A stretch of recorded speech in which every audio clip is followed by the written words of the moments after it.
Saya ingin menyampaikan tentang satu hal yang penting. Yesus mati menebus kita, menjadikan kita anak, sehingga kita punya relationship dengan Bapa.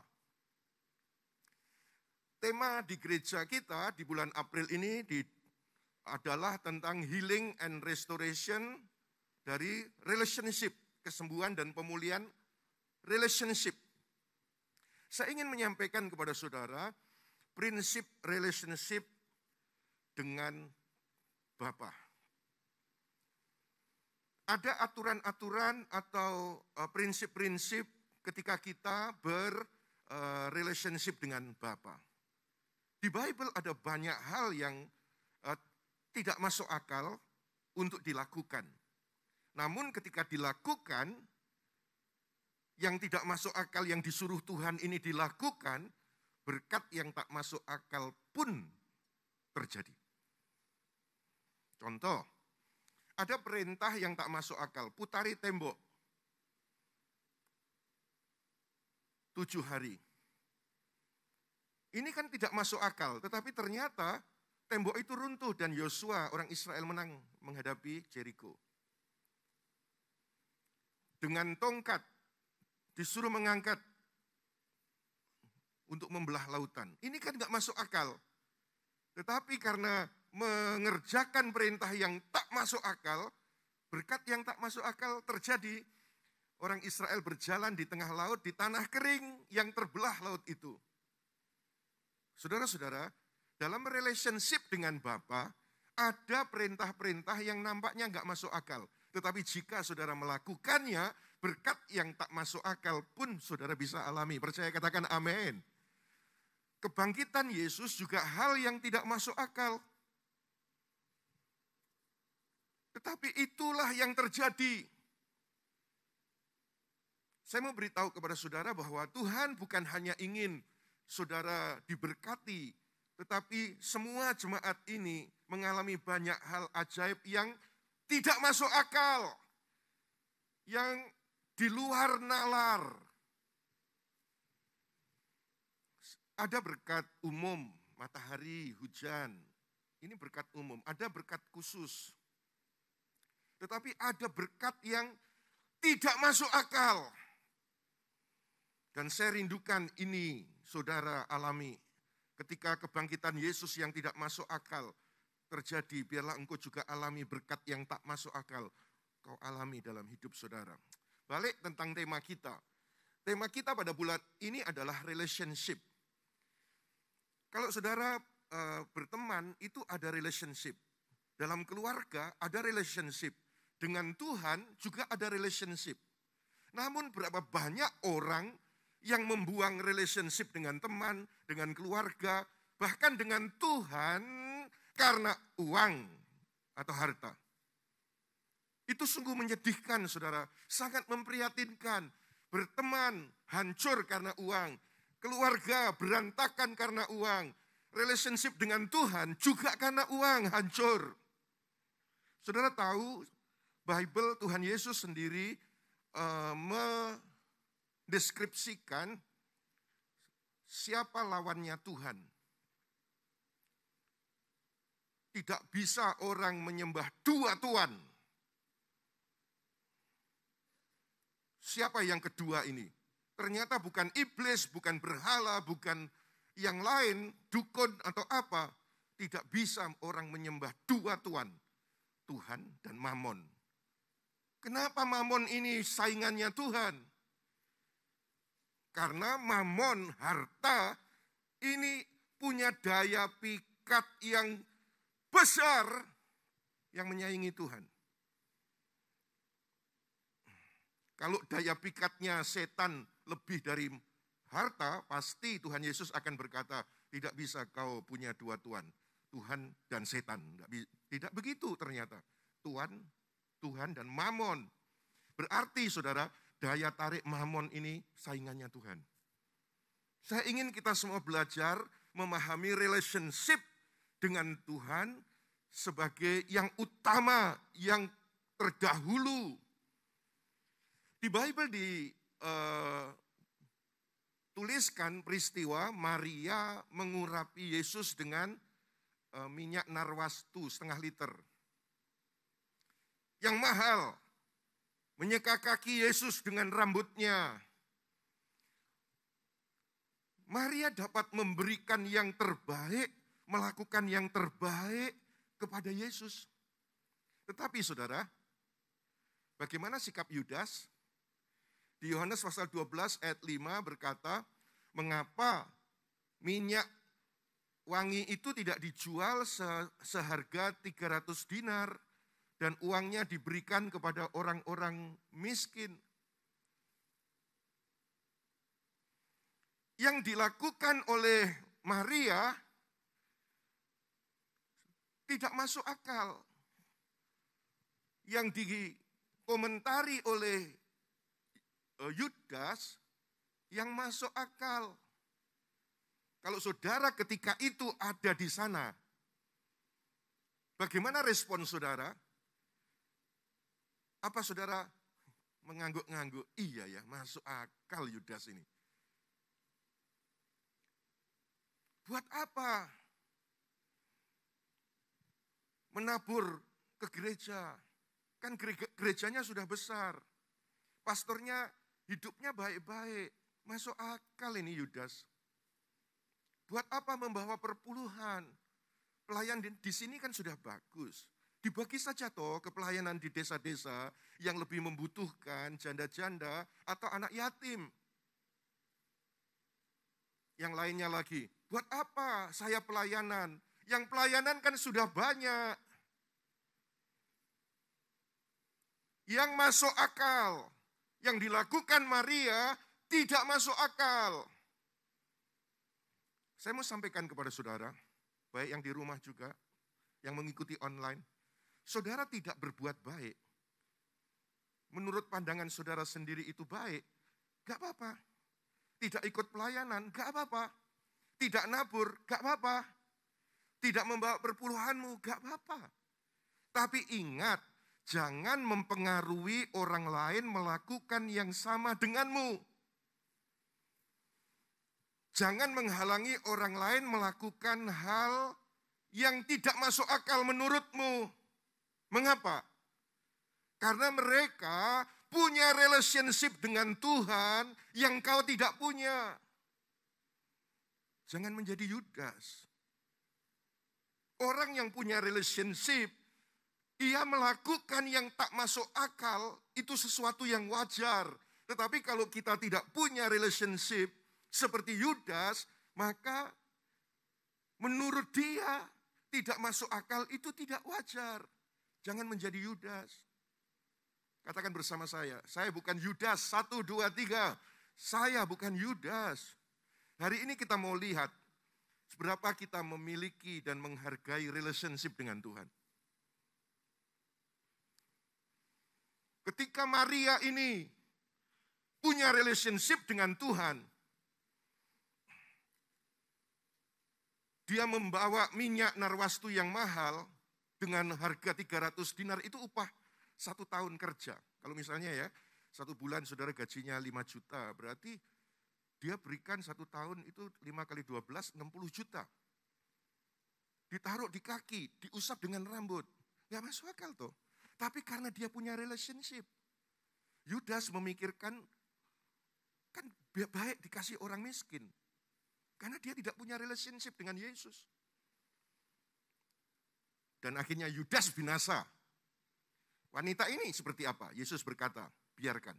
Selama Injil diberitakan, dia diingat. Siapa rindu diingat Tuhan? Lambaikan tangan tinggi-tinggi. Saudara-saudara, kalau engkau diingat Tuhan, ketika engkau sakit diingat Tuhan, sembuh dalam nama Yesus. Ketika engkau kekurangan diingat Tuhan, dicukupi. Ketika engkau jalan buntu diingat Tuhan, dibukakan jalan padamu. Karena engkau diingat. Siapa yang diingat? Yang punya relationship. Mari kita lihat seberapa kita memiliki, menghargai relationship dengan Tuhan. Saya mau kita belajar kebenaran tentang persembahan. Saya lama tidak pernah menyampaikan firman tentang uang. Mungkin sudah 4-5 tahun. Tidak pernah saya menyampaikan firman tentang uang. 4-5 tahun tidak pernah khotbah tentang uang. Nah, kali ini saya ingin menyampaikan kepada saudara, bukan karena gereja memerlukan uang lalu saya sebagai seorang pastor mengkhotbahkan tentang uang, sama sekali tidak. Kita sudah selesai masa pandemi. Kalau saya harus mengkhotbahkan uang berarti 2 tahun yang lalu, karena ketika itu gereja sedang dalam keadaan keperluan akan keuangan. Tetapi toh saya tidak melakukannya. Karena khotbah yang saya sampaikan bukan untuk kepentingan pribadi atau untuk maksud tujuan tertentu, tidak. Tetapi yang saya sampaikan ini adalah demi keuntungan dari pemahaman jemaat dalam relationship dengan Tuhan. Tuan dan mamon, harta, uang. Banyak gereja yang menakut-nakuti jemaatnya yang tidak membawa persepuluhan akan kena kutuk. Akan ada sakit penyakit, belalang pelahap ada di hidupmu. Sehingga jemaat jadi takut jika tidak membawa persepuluhannya. Ingat saudara, kita tidak lagi hidup under law, tapi kita ini hidup under grace. Dan saya mau sampaikan kepada saudara, persepuluhan itu bukanlah bagian dari hukum Taurat. Sebelum ada hukum Taurat, persepuluhan itu sudah ada. Masih ingat Abraham hidup sebelum hukum Taurat. Namun Abraham memberi persepuluhannya kepada Imam Melkisedek. Dan Abraham mengajarkan persepuluhan itu kepada anak keturunannya. Dan di dalam Kristus kita adalah keturunan Abraham. Lalu setelah itu baru muncul Musa. Musa diberi Taurat oleh Tuhan. Lalu ada persepuluhan di sana. Tetapi sebelum Taurat sudah ada. Nah sekarang saudara-saudara, rahasia anugerah kebenaran di balik persembahan. Yang pertama, ketika saudara memiliki relationship dengan Tuhan, 3 hal penting yang berkaitan dengan harta. Yang pertama, the firstborn must be sacrificed or redeemed. Yang lahir pertama itu milik Tuhan, mesti dikorbankan, mesti ditebus. Di Keluaran pasal 13 ayat 2 berkata begini, khususkanlah bagiku setiap anak sulung, setiap yang lahir pertama dari kandungan pada Bani Israel, baik dari manusia ataupun ternak, mereka adalah milikku, kata Tuhan. Ayat yang ke-12, bahwa engkau harus mengkhususkan bagi Yahweh semua yang sulung dari kandungan, dan semua anak-anak sulung jantan dari ternakmu harus menjadi milik Yahweh. Perhatikan di sini saudara, yang sulung itu milik Tuhan. Yang pertama itu milik Tuhan. Jadi kalau saudara ketika memiliki relationship dengan Tuhan, ada prinsip yang mesti saudara pahami. Yang pertama, yang sulung, yang lahir pertama itu milik Yahweh. Katakan bersama saya, yang pertama milik Tuhan. 1, 2, 3. Yang pertama milik Tuhan.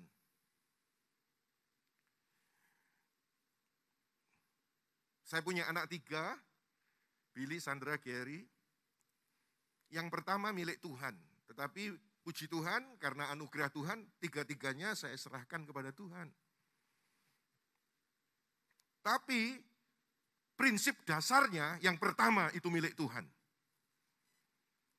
Kalau yang pertama milik Tuhan itu tidak layak, mesti ditebus.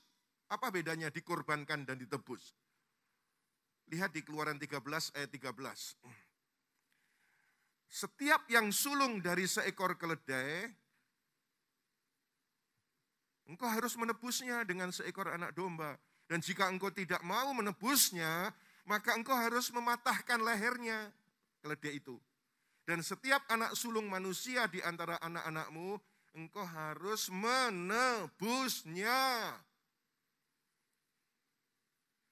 Kalau yang lahir sulung itu clean, maka dikorbankan. Tetapi kalau yang lahir sulung itu keledai, unclean, binatang yang tidak bersih menurut aturan para imam, maka mesti ditebus. Ditebus dengan apa? Keledai tadi mesti ditebus dengan domba. Domba ini gambaran binatang yang kudus, yang berdosa, yang tidak layak, yang unclean, harus ditebus dengan yang kudus, yang layak, yang clean. Kalau yang tidak layak tidak ditebus, dipatahkan lehernya, mati, nggak ada gunanya. Jadi kalau tidak dikorbankan, akan hilang juga, akan mati juga. Nah, saya, saudara, itu lahir berdosa, unclean. Tapi puji Tuhan, anak domba Elohim yang clean, Yesus Kristus tanpa cacat, tanpa dosa, telah menebus saudara dan saya. Sehingga saudara dan saya menjadi kudus, berkenan di hadapan Elohim Bapa. Ayo kita tepuk tangan yang meriah bagi Kristus Tuhan. Nah, Bapa menyerahkan yang sulung, yaitu Yesus yang kudus, suci, tanpa dosa, clean. Yesus putra sulung Bapa, satu-satunya diberikan untuk menebus kita. Siapa di sini anak Tuhan? Lambaikan tangan tinggi-tinggi, anak Tuhan. Oke? Padahal Bible berkata, Bapak itu cuma punya satu putra tunggal, anak tunggal. Lalu saudara angkat tangan ini, kenapa ini? Mana yang benar? Kan Bible berkata, Bapak itu punya satu anak tunggal Bapak yang dikorbankan. Kalau ketika saya tanya tadi kepada saudara, siapa di sini anak Tuhan? Angkat tangan semua ternyata. Lalu yang benar siapa? Saudara atau Bible? Yang benar adalah Bible. Jadi cuma ada satu anak tunggal Tuhan. Lalu saudara yang angkat tangan, tadi apa? Saudara itu anak adopsi. Ya saudara, kita mentertawakan diri kita sendiri, padahal itu adalah realita. Saudara itu bukan anak Tuhan sungguhan, tetapi saudara itu anak adopsi. Karena Yesus putra sulung dikorbankan di Golgota, mati dan dibangkitkan, kemudian saudara yang percaya kepadanya diberi kuasa menjadi anak-anak Tuhan. Tapi saudara semua ini adalah anak adopsi. Kalau tanpa Yesus, tidak mungkin saudara menjadi anak Tuhan. Mengerti, katakan amin. Jika kita tidak ditebus oleh Yesus, maka leher kita dipatahkan, hilang, binasa. Seperti keledai tadi. Tapi kita ditebus oleh anak domba Elohim, yaitu Yesus Kristus. Sehingga kita dikuduskan. Dan kita diadopsi. Memiliki hidup yang kekal sebagai anak-anak Tuhan. Toleh kanan kiri, yang di rumah juga. Ternyata kamu ini anak adopsi. Ya, karena Bapak cuma punya satu anak tunggal Bapak. Kita semua bersyukur menjadi anak adopsi. Dan saudara tahu anak adopsi di Roma, itu anak adopsi, sekali diadopsi, tidak boleh dicabut, tidak boleh dibatalkan, selama-lamanya dia anak. Di dalam Yesus Kristus, sekali saudara diadopsi, selama-lamanya saudara itu adalah anak. Saudara bisa tepuk tangan lebih meriah lagi dari itu untuk kemuliaan Dia. Katakan amin. Keluaran 13 ayat 14, apabila anak laki-lakimu bertanya di kemudian hari dengan mengatakan, apakah artinya ini? Engkau harus mengatakan kepadanya, dengan kekuatan tangannya, Yahweh telah membawa kita keluar dari Mesir, dari rumah perbudakan. Tentunya anak-anak mereka tanya toh, kenapa yang sulung milik Tuhan? Kenapa yang lahir pertama milik Tuhan? Lalu Tuhan mengajar kepada para orang tua, memberitahu ke anak-anak, kami ini orang tuamu bisa seperti ini. Dulu diperbudak di Mesir, sekarang bisa merdeka, dipelihara. Itu karena Yahweh. Sebab itu dia dalam relationship dengan kita, yang sulung itu punya dia. Siapapun yang punya relationship dengan Bapa, kita perlu tahu bahwa apapun yang kau miliki saat ini, bukan karena kehebatan, kekuatan tanganmu, tapi karena kekuatan Tuhan. Dia telah membawa kita keluar dari Mesir, dari rumah perbudakan. So tahu kata Mesir, dalam teks aslinya Mitzrayim, itu adalah double kesukaran, double stress.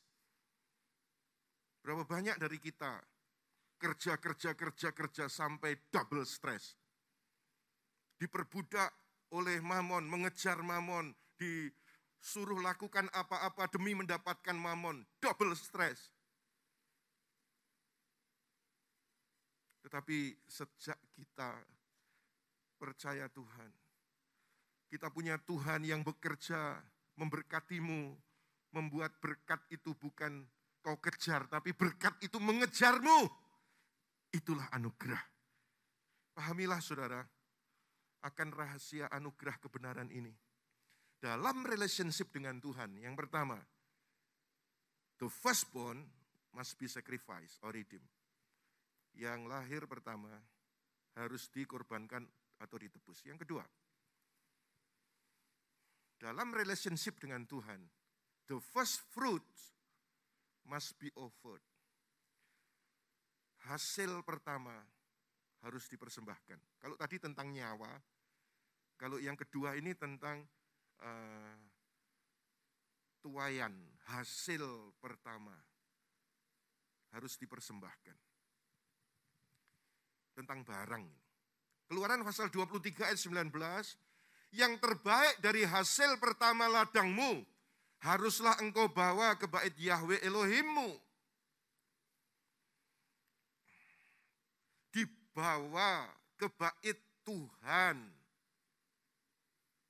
Bukan ke pelayanan lain atau kepada janda-janda atau kepada anak yatim. Apa tidak boleh memberkati pelayanan lain, janda-janda atau anak yatim? Boleh saja. Kita melakukan belas kasihan. Tapi bukan yang milik Yahweh.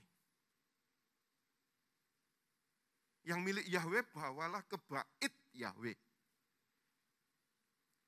Amsal pasal 3 ayat 9. Hormatilah Yahweh dengan hartamu dan dengan buah sulung dari segala penghasilanmu. Dengan hasil sulung, hasil pertama. Ayat 10, maka lumbung-lumbungmu akan penuh melimpah dan bejana pemerahanmu akan meluap dengan anggur baru. Ini prinsip relationship yang diberikan Bapa kepada kita yang punya relationship dengan Dia.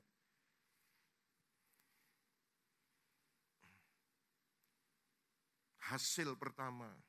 Ada seorang anak muda yang datang kepada saya. Gak pernah kerja, lalu kerja. Ternyata dia pernah mendengar khotbah ini atau membaca ayat itu, lalu dia berkata kepada saya, dia panggil saya karena masih muda, masih kecil. Om, saya mau memberikan gaji pertama saya. Saya ini anak bukan siapa-siapa. Kenapa dia punya tekad semacam ini? Lalu, ya sudah berikan ke gereja di mana engkau beribadah. Bukan, ya sudah berikan ke saya. No. Bible mengajarkan dibawa ke bait Yahweh. Dan akhirnya gaji pertamanya itu, memang dia masih ada dalam covering orang tua. Toh.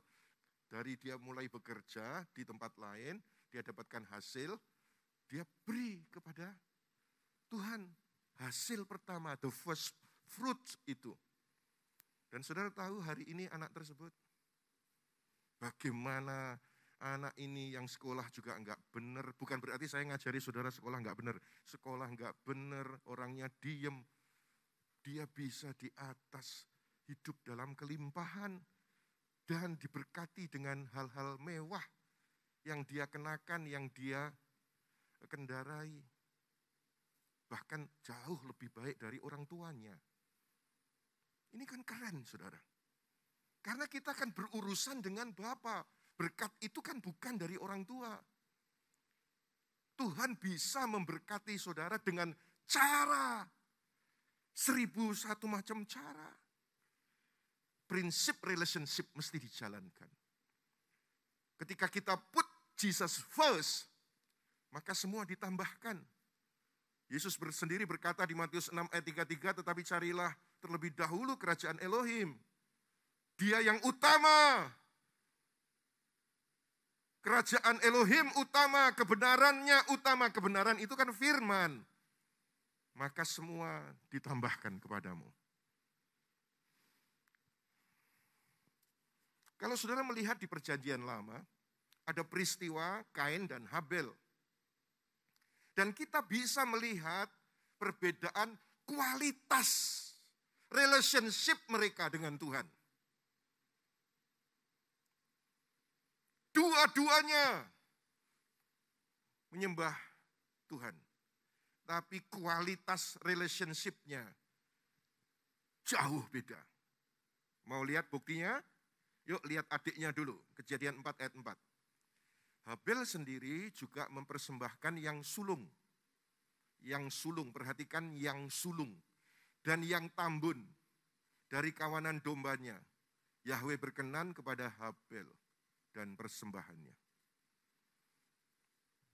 Tadi kan dikatakan the firstborn must be sacrificed. Yang sulung yang pertama dipersembahkan, dikorbankan. Persembahan Habel diterima. Karena sesuai prinsip relationship, Tuhan yang utama. Dia menghargai relationship dengan Tuhan, menempatkan Tuhan yang utama. Sekarang lihat Kain. Kejadian 4 ayat 3, ini kakaknya. Terjadilah pada hari-hari terakhir. Sudah sisa-sisa ini. Kain membawa dari hasil tanah itu suatu persembahan bagi Yahweh. Bukan yang firstborn, bukan yang sulung, bukan first fruit. Pada hari-hari akhir berarti yang sisa-sisa tidak dikatakan hasil yang pertama. Mungkin sudah ada yang busuk-busuk, mungkin yang sudah layu-layu. Oh kok masih sisa ya? Kasihkan saja ke Yahweh. Ini terlihat bahwa Kain tidak mengikuti, tidak menghargai prinsip relationship dengan Tuhan. Yang ini diterima dan dikenan. Yang ini sama sekali tidak. Tuhan bukan tidak mau menerima persembahan Kain. Tapi Tuhan tidak bisa menerima persembahan Kain. Mengapa? Sebab Tuhan tidak pernah bisa menjadi yang kedua. Atau yang keberapa. Ketiga, keempat, kelima, keenam, ke-10. Gak bisa. Dia harus menjadi yang utama. Mengerti, katakan amin. Jadi inilah alasan Tuhan tidak dapat menerima persembahan Kain. Tuhan selalu adalah yang utama, pertama. Dan Kain tidak membawa persembahan pertama untuk Tuhan. Tuhan bukan Tuhan yang melihat kuantitas. Sekali lagi saya berkata, kuantitas hartamu atau uangmu. Di mata Tuhan, 1 juta itu tidak lebih banyak dari 100.000. Karena Tuhan tahu hasil anak-anaknya beda-beda. Tapi Tuhan melihat kualitas hati. Dalam relationship dengan Tuhan, Tuhan utama dalam hidup kita. Utama urusan keuangan kita. Yang sulung adalah milik Tuhan. Yang terakhir.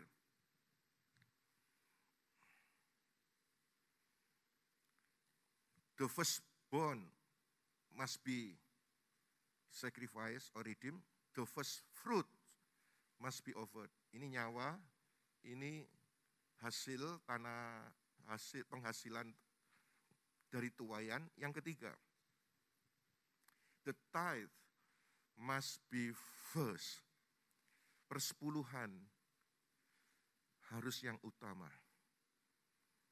Di Imamat pasal 27 ayat 30 ini prinsip relationship dengan Yahweh. Dan setiap persepuluhan hasil tanah maupun benih dari tanah, dari buah pohon, itu adalah milik Yahweh. Itu kudus bagi Yahweh.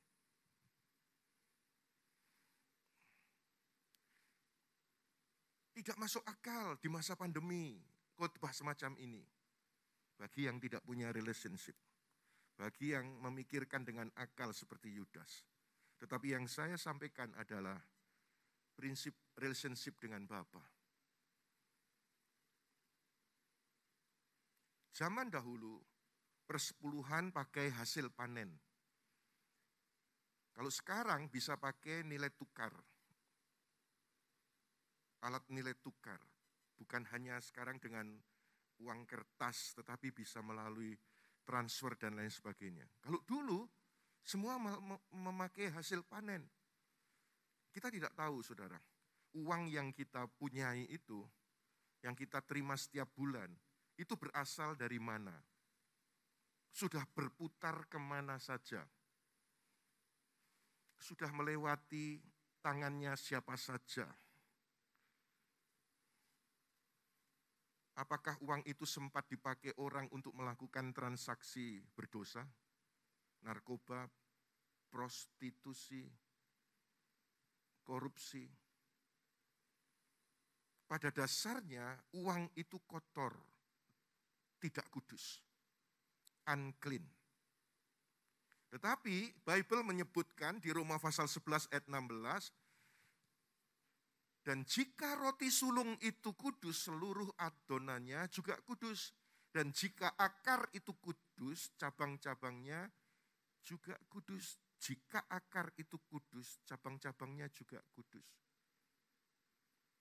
Jika seluruh adonan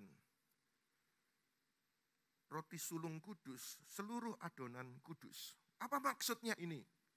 Ketika kita membawa persepuluhan kepada Tuhan, Tuhan menjamah, maka Tuhan menguduskan. Jika 10% itu kudus, yang sisanya seluruh 90% itu adalah kudus. Tahukah saudara, arti kata kudus itu berbicara tentang berbuah dan multiplikasi. Apa yang dijamah dan diberkati Tuhan, tidak bisa dijamah oleh iblis. Begitu juga dengan keuangan kita. 10% yang dikuduskan, dibawa ke persepuluhan. Membuat yang 90% kudus ini dipakai bekerja, berbuah, dan bermultiplikasi. Oleh karena itu saudara, bawalah terlebih dahulu yang punya Tuhan, keperbendaraan rumah Tuhan, bait Tuhan. Bukan digunakan untuk bayar PLN, bayar air, dan seterusnya. Karena apa? Ketika saudara membawanya ke sana, kantor itu bukan memberkatimu dengan keuangan, tetapi kan menginginkanmu keuangan. Bukan dibayarkan untuk cicilan ini, cicilan itu. Perusahaan leasing, asuransi, dan lain sebagainya. Mereka bukan untuk memberkati keuanganmu, tetapi menginginkan. Tetapi sebaliknya, ketika engkau membawa yang sulung ini di Bet-El, di Bait Elohim, berkat Tuhan dicurahkan dari Bet-El itu pada kita semua. Persepuluhan itu diambil dari 10% keuntungan atau 10% gaji. Jika saudara punya hasil 1 juta, 10%-nya 100.000, bawalah ke rumah Tuhan. Bukan setelah dipotong sampai hari-hari terakhir sisa layu itu dibawa. Bukan, yang utama. Pahami prinsipnya. Utamakan Tuhan, pertamakan Tuhan. Bukan Tuhan di posisi sisa dan hari-hari akhir. Saya mau sampaikan kepada saudara.